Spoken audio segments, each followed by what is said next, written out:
So doing an exchange of assets with a decentralized exchange, using a lending protocol to supply assets and borrow, and using a yield aggregator to look at how we can get more yield on our assets. And then we'll look at some of the risks involved in DeFi and look at some of the epic fails that have taken place over the last couple of years and what we can learn from them going forward. A little bit about me. I started off back in the late 90s in New Zealand working for a bank doing year 2000 testing. And this was me hard at work in New Year's Eve, year 2000, doing the first ATM transaction in the world. And then I left New Zealand after that, and I spent 20 years in finance in the UK, and then mostly in the Netherlands and Switzerland after that. Then I came back here a few years ago.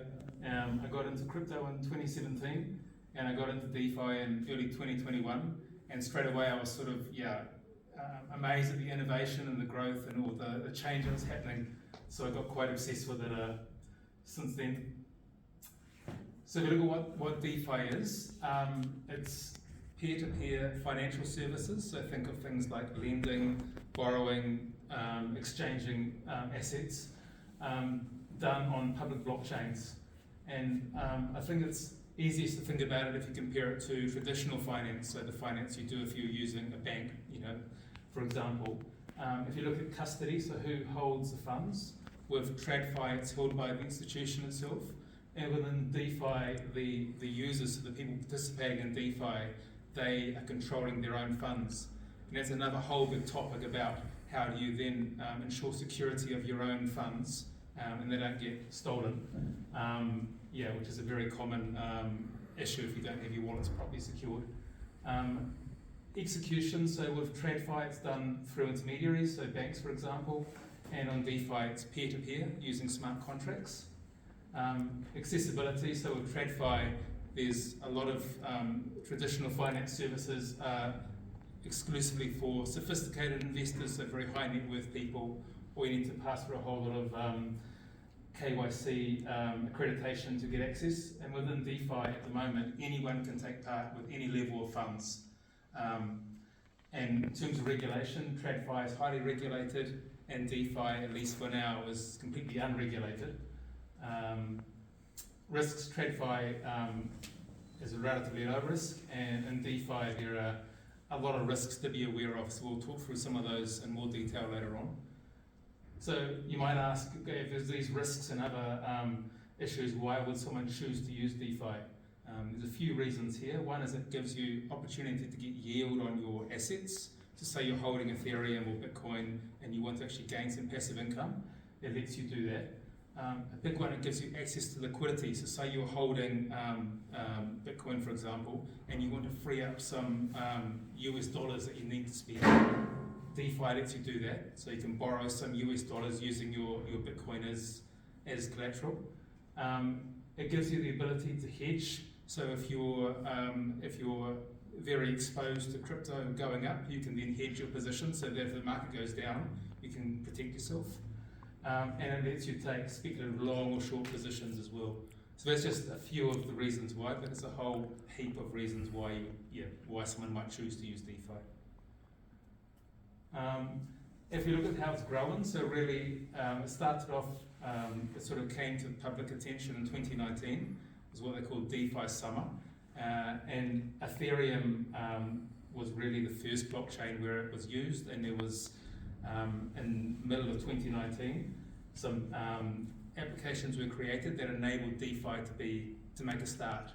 But you can see how it's measured is total value locked, so the amount of money that's actually invested in these DeFi protocols, and it was very low up until about Q3 2020, and that's when Bitcoin started to move up in price, and also these DeFi protocols started getting more and more traction.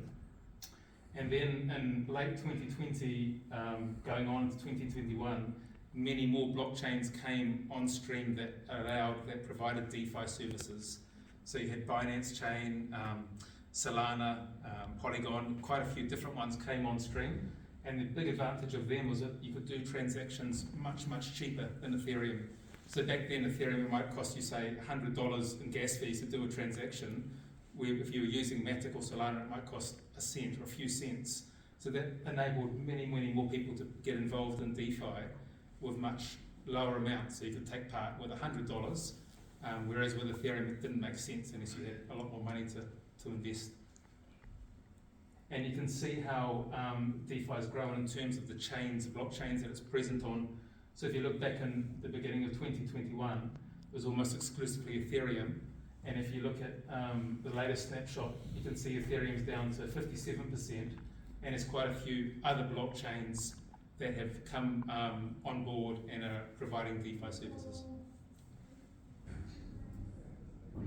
So if you look at what's required for DeFi, first of all, you need a blockchain that can execute smart contracts. And once you have that, then you have the ability to build applications called dApps, decentralized applications, that enable assets to be lent out and borrowed. As well as that, you need some way of exchanging assets, so that's where decentralized exchanges, DEX, come into play, and they enable you to swap from one asset, say Bitcoin to Ethereum, so on.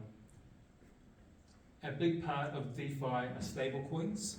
So within cryptocurrency, you have volatile assets, so you think Bitcoin, Ethereum, Dogecoin, etc. And you also have non-volatile stable coins, and they're pegged to a reference asset. So in most cases, it's the US dollar. And the idea of these stable coins is they always trade at the same price of the US dollar to minimize volatility. But you also have stable coins pegged to gold or the pound or euro, and they're gaining more and more popularity as well. And another big component of DeFi are bridges. So they let you go from one blockchain to another. So back in 3 years ago or 4 years ago, when it was just Ethereum, you didn't need to worry about moving between blockchains. But now you might have 15 or 20 different blockchains where you could do DeFi on, and they might have different yield, they might have more liquidity, they might have better ways of getting exit off-ramps and on-ramps. So you might want to move your funds between these blockchains, and that's what bridges let you do. They let you move from one blockchain to another one. Any questions so far? So what I want to look at now is just do a few quick demos. We'll look at using a decentralized exchange, look at using a money market, and look at using a yield aggregator. So this is a great site called DeFi Llama. It's a really good resource for everything that's happening within DeFi. So you can see all of the different chains within that, all of the different projects, and see how they're growing over time, and also all of the different categories that are involved. And there's so much innovation going on, there's different categories and different projects being added all the time. It's a really exciting space. But if you look at DEXs, tonight we're going to look at PancakeSwap. That's the main DEX on Binance Smart Chain. But there's a lot of DEXs, and they mostly do a similar sort of, fulfill a similar purpose. So the first thing when you want to use DeFi is you need to connect a wallet. So most people use MetaMask. That's a Chrome add-on. It's free. And so once you have that installed, you can transfer funds to your MetaMask wallet from an exchange, and then you can then take part in DeFi. You need to know what is the gas token required for the chain you're using. So if you're using Ethereum, you need to have some Ethereum in your wallet. If in this case we're using Binance chains, we need some BNB coin in the wallet. But as long as you have some of the gas token in your wallet, then you can start using the DeFi applications. So in this case, we want to swap tokens. So we click on trade and swap. And we want to go from Binance coin, which is called BNB, into USDT. It's a USD stable coin called Tether. So we'll just enter what we want to swap. Whenever you do a transaction in DeFi, it will always ask you to confirm, so you need to sign a signature. So when you first use a DeFi project, you need to sign an approval. And then when you want to do a further action, if you want to swap or if you want to lend or borrow, you need to then approve those actions as well. A really important thing to remember is once you've approved a transaction, you need to then remember to revoke that later on. Like a lot of people have been caught out where they've approved transactions and that's then stayed approved in their wallet, and if some malicious actor can get access to that smart contract, they can change it and you can have your assets trained. So it's good practice to always revoke your contracts as well if you're not using them anymore. We'll go into that later on when we look at some fails. Another way you can use DEXs is by providing liquidity. So in order to enable the exchange of tokens, of assets, people provide liquidity, and then there's algorithms which then enable exchanges between tokens to be made.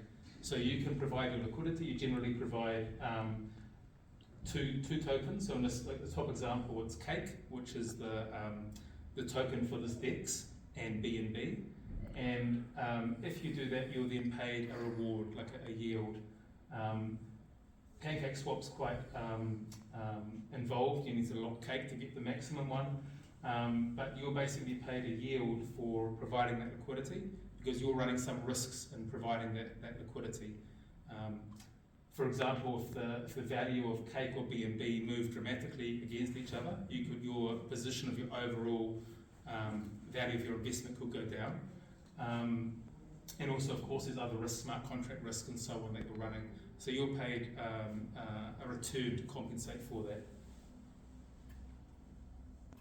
So that's a very, very quick use of a decentralized exchange. One of the applications I like the most are money markets. And the idea of a money market is that you supply an asset, and that gives you the ability to then use that as collateral to borrow another asset. So basically, if we look here, you can see that for each of these assets, BNB, BUSD, you're paid a yield to supply them. So you can give them or lend them out, and then you'll get paid for doing that. And then you also have the ability to borrow against it. And you can do that, you could do that if you want to hedge your positions. Say, for example, that you are holding Ethereum, but you think the market's going to go down and you want to protect your downside.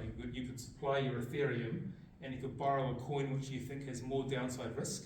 Say you think, for example, XRP will go down more than Ethereum. You can borrow XRP and then you can exchange it for dollars. So the idea then is that if Ethereum falls, say Ethereum goes down by 20%, but XRP goes down by 40%, you've actually protected yourself, your overall position.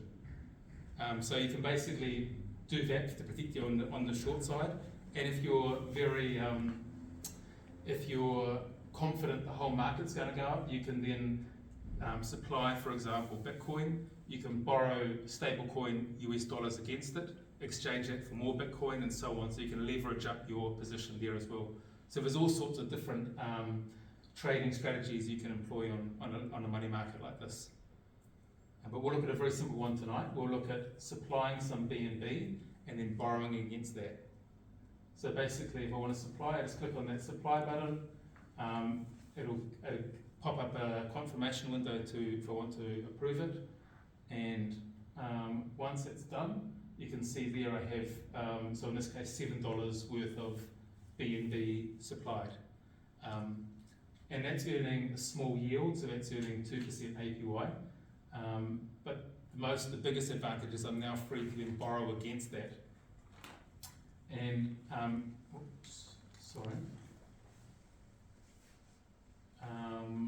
I can't quite see, I'm looking for, there's something called on the right hand side, the loan to value. So that means I can borrow 80% of the BNB that I supplied. I can borrow 80% of that value in any other coin that they offer. So say I deposit $10,000 worth of BNB, I can borrow $8,000 worth of a USD stablecoin, for example, or anything else that I want to borrow. So in this case, I've supplied my BNB, and I want to borrow, in this case, USX. So this is basically a stable coin that is native to this platform here. So I click on borrow, and I clicked on safe max. So the smart contract will work out, or the application will work out how much is safe for me to borrow. there's a liquidation point. So if you borrow too much, or if your collateral falls in value, you'll get liquidated, which means that the project will automatically sell your collateral and repay your loan. So that's a big consideration if you're using one of these things. You want to make sure you avoid being liquidated. So that can mean paying down your loan, or it can mean adding more collateral. So in this case, I've borrowed some USX, and now you can see that I've got my 721 that I've supplied, and against that I've borrowed $5.30 of this stable coin. And the adequacy ratio is 1.08. If that gets down to below 1, then I get liquidated, which means they'll sell a portion of my collateral, and they'll use that to repay my debt. 1.08 is very risky, so I normally keep it at 120 or higher. Even today, I don't know if you're watching markets today, there's a lot of volatility. You know, like some of them went down, the hour before I came here, they were down 5 or 6% in an hour, some of the big coins. So if you're running a very tight adequacy ratio, you can be liquidated. Just if the market moves suddenly, you can get liquidated straight away. So it's good to have quite a buffer there, so at least 1.120. And so now, if I keep this position and the value of BNB goes down, eventually it'll get below 1, and they'll sell some of my BNB. So I also have to pay a fee for doing that. So it's gonna, you don't want to be in that position. So now I've borrowed $5.30 worth of this USX. So now I'm free to go and invest that somewhere else. So one way of doing that is using a yield aggregator. One that I've got here is called aCryptoS. It's one of the original projects on Binance Smart Chain, so it's been around for, more than 3 years now, which is like a lifetime in terms of DeFi projects. And when you're looking at what DeFi projects to use, it's always good to try and ascertain like how long has it been around, how has there been any hacks, how reputable is the team, and that's quite hard to work out because most of these projects are also anonymous, so you don't actually know who's behind them. You know, it's all like anonymous teams.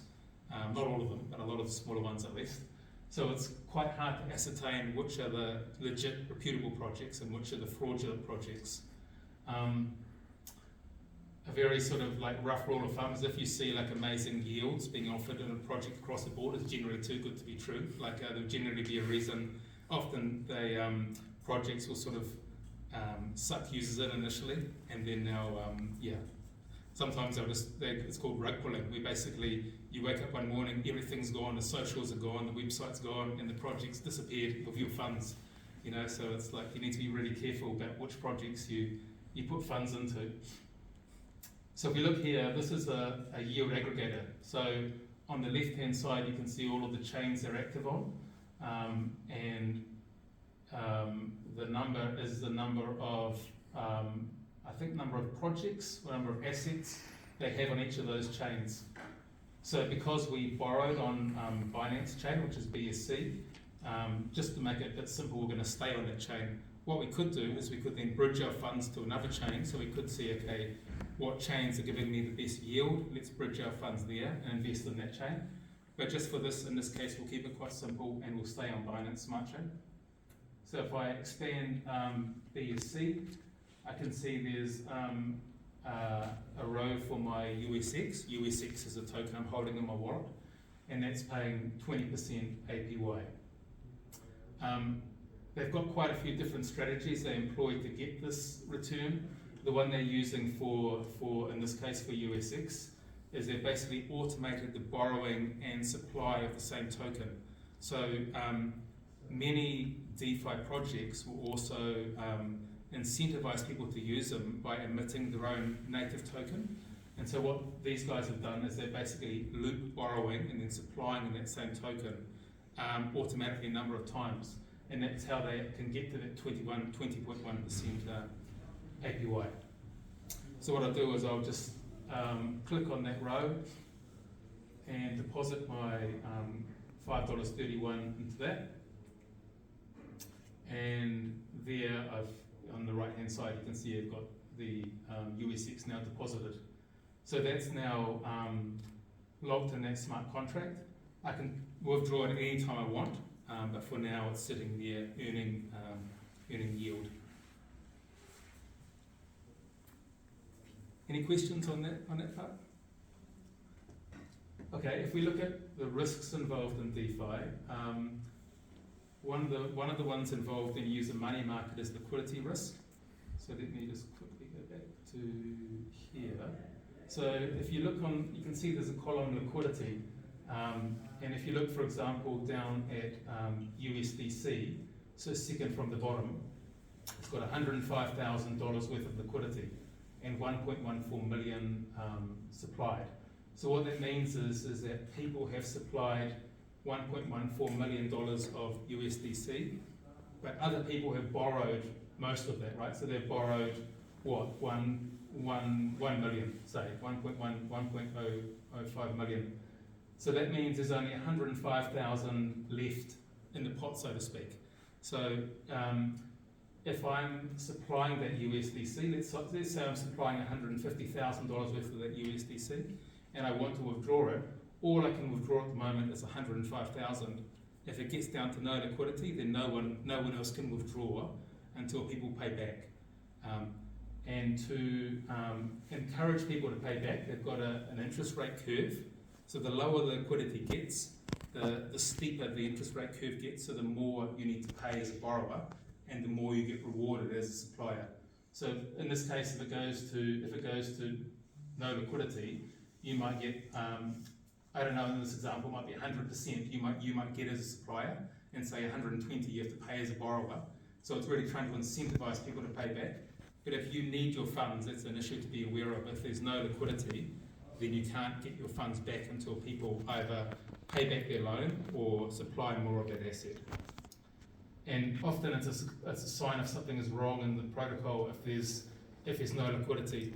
Often you'll see there's no liquidity and you'll be wondering why is that, and then a day or two later there'll be an event. Like, we'll go on to it later, but multi-chain, when they froze, there was almost no liquidity available for a couple of days before that, and then everyone's what's happening, and then you could see there's a big event coming. So yeah, if there's no liquidity, it's generally a sign you should be very cautious. I always remove my funds if I see liquidity getting down and try and get out of there as quickly as I can.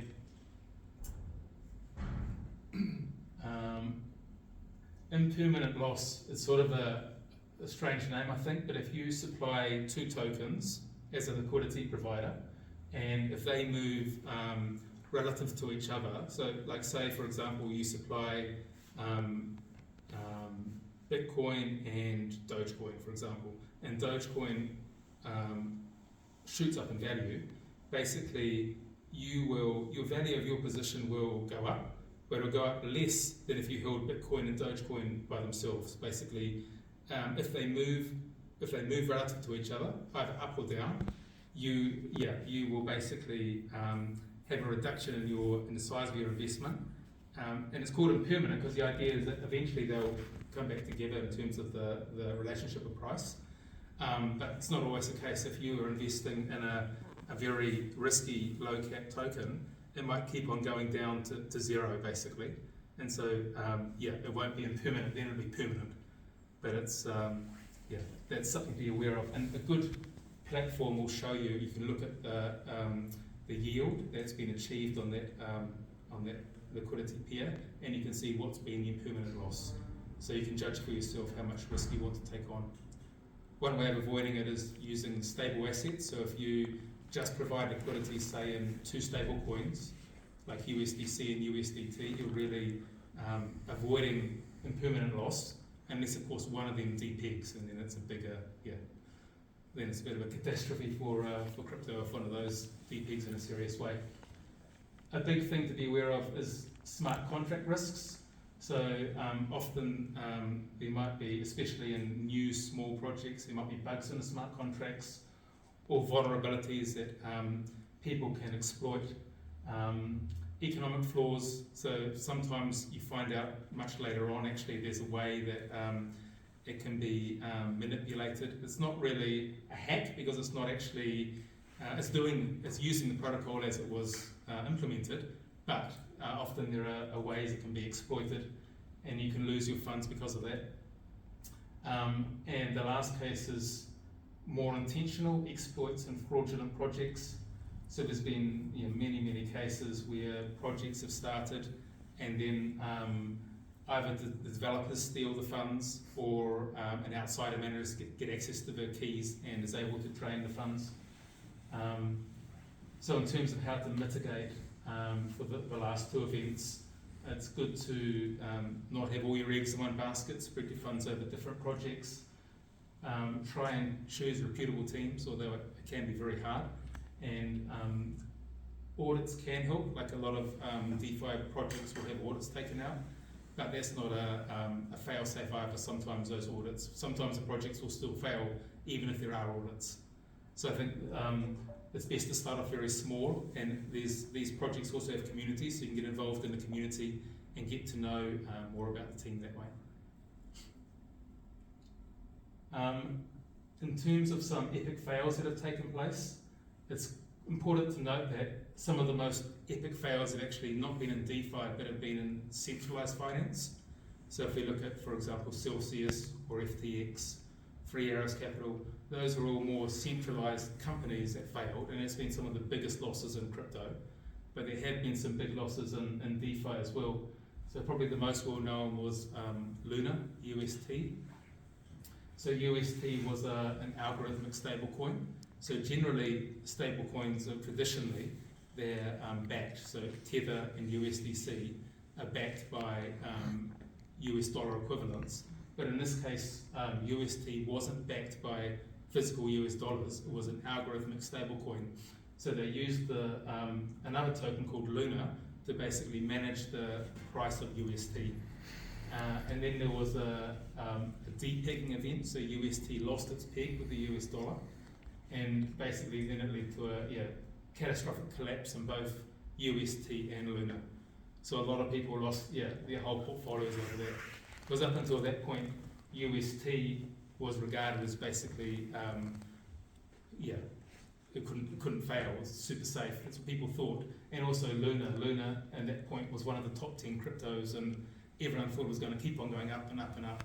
So people had their whole portfolio in Luna or UST, and both of them just massively collapsed. When was that? That was, I think, May 2022, something like that. Quite recently, yeah. You can actually see, like, I can show you afterwards, but if you look at that, the growth of DeFi, it falls off a cliff.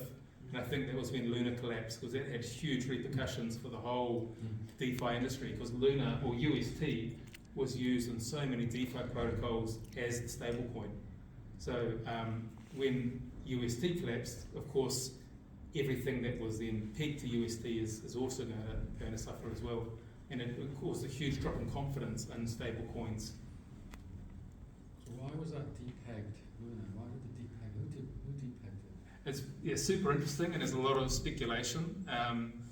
It looks like it was a orchestrated event. Because there were so many things that happened. I can't recall the exact sequence of events from memory, but basically, I think the founder of Luna and UST, Do Kwon, he was talking about how he was going to convert his whole treasury to Bitcoin, and that caused an initial rise in the market. But then from what I've seen, basically they waited until there was low liquidity, and then they dumped a lot of UST onto the market. That caused the peg to be lost. And it didn't go down that much. I think it went down to like 91 cents, but that's still a huge depeg for a stable coin, So as soon as they start the depeg, people panic. And a lot of people, just small investors, had a lot of UST as well, because it was one of the most, if not the most popular stable coin at that point. So people started then selling their UST for other stable coins. And also with these money markets, back then you could borrow UST or supply UST, right? So as soon as people could see UST was falling, it's like then vultures, you can then borrow UST, sell it, and then profit from that drop. So it's like it can be really feed on itself. So it went down, and then it sort of slightly got back up, and then it just collapsed. And but then Luna went all the way down. So I think it was worth, like, I can't remember what it was worth, $14 million market cap or something like that, and then it did like 100x from there, and then it collapsed again. So there's still money to be made even at the bottom, but it was super risky, super volatile, and it was a real massive collapse, massive loss for in confidence for DeFi, and especially for algorithmic stablecoins, because back then people had a lot of hope that algorithmic stablecoins were going to be sort of the way of the future, and that sort of a lot of I think quite solid projects with algorithmic stablecoins fell because of Luna, sort of really exposed the weaknesses in them. Right. So the big lesson from that, at least for me, is that luckily I wasn't exposed to that then, but a lot of people feel it was risk-free, so they basically poured everything into UST, and it shows that really no asset in crypto, doesn't matter if it's Bitcoin or Tether or whatever USDC, nothing is risk-free. The next big one I've got here is multi-chain. That happened quite recently, I think maybe 3 months ago, something like that. And multi-chain was the biggest bridge. So if you wanted to move your funds from one blockchain to another, multi-chain was like the go-to sort of service that let you do that. And it was really good. I used it a lot. But one day, this rumours started that the CEO had been arrested in China, and then there was a bit of FUD, so a bit of fear, uncertainty, and doubt, and that's when people sort of sell their tokens and the price falls. But in this case, it looked like it was legit, because then the multi-chain team said, we don't have the keys that we need to make changes to some of the blockchains they were on, and then basically the bridges froze. But the big lesson here was that on some blockchains, the stable coins themselves, so like for example, there's a blockchain called Carver, and I had quite a bit of USDC on Carver, but that wasn't real USDC, that was multi-chain derived USDC. And when multi-chain, basically when that company got into difficulty, the value of that USD collapsed, so that went from like being worth $1 to being worth 10 cents on $1, and people were lost hundreds and hundreds of thousands, and they couldn't do anything about it. They either took the loss, so let's say you had 100 grand of that USDC, you sold it for 10 grand, or you just held on to it, but you couldn't do anything with it, because the bridge had gone, so it was like an island, right? You were stuck there with your USDC that had gone down 90% relative to what you thought it was. So that was a huge loss for many people. And the lesson there, I think one, you need to be really careful about using bridges as well. And also you need to know if you're putting money into stable coins on a bridge, is it actually native USDC, or is it derived from a bridge or from some other source?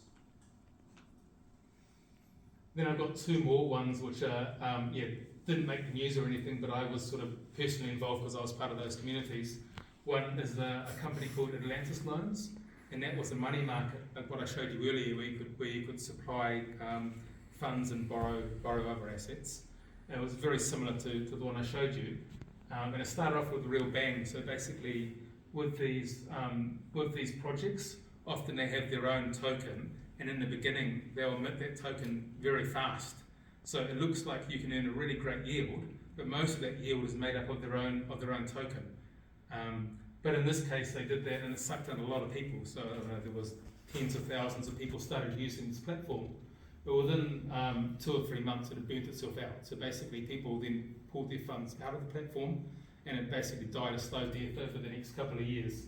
But it was still there. And then, I think it was in about March this year, the developer, he managed to drain all of the liquidity from the protocol. It wasn't that much, might have been, say, $2 million.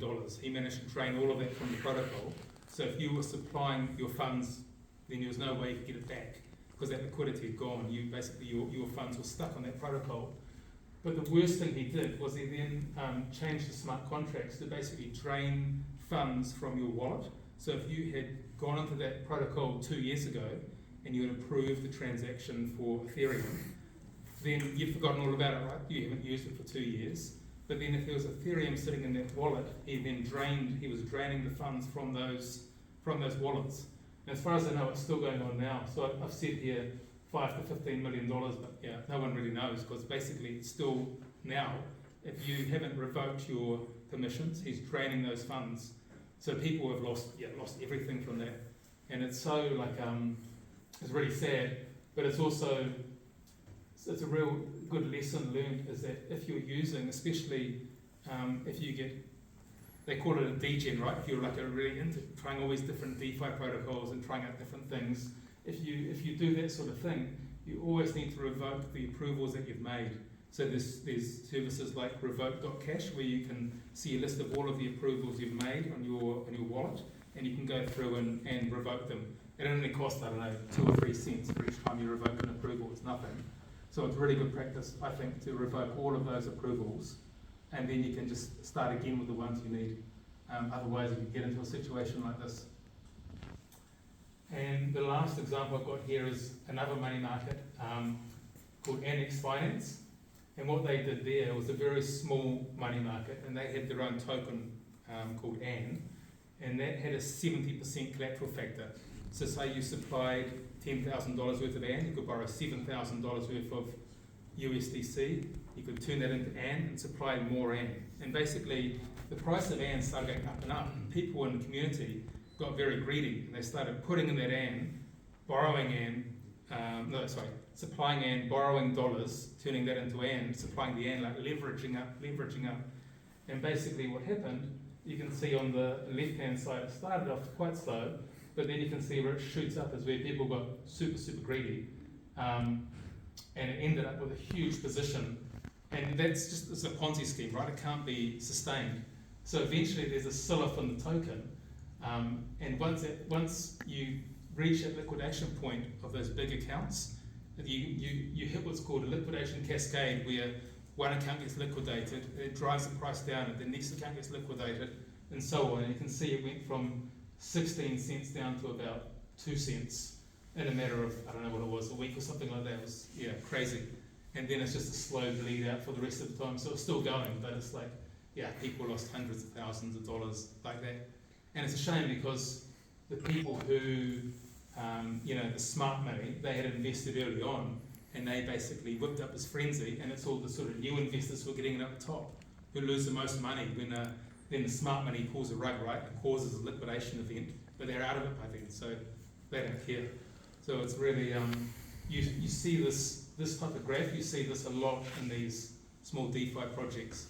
So if you get in early, then you're okay, but never think, like these guys, they thought it was going to keep on going up and up and up, but it's 99.9% of the time that doesn't happen.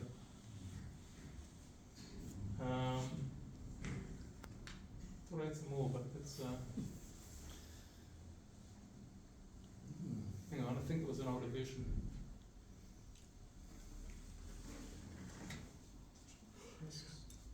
No, that's it. So that's it. Any questions? Any comments?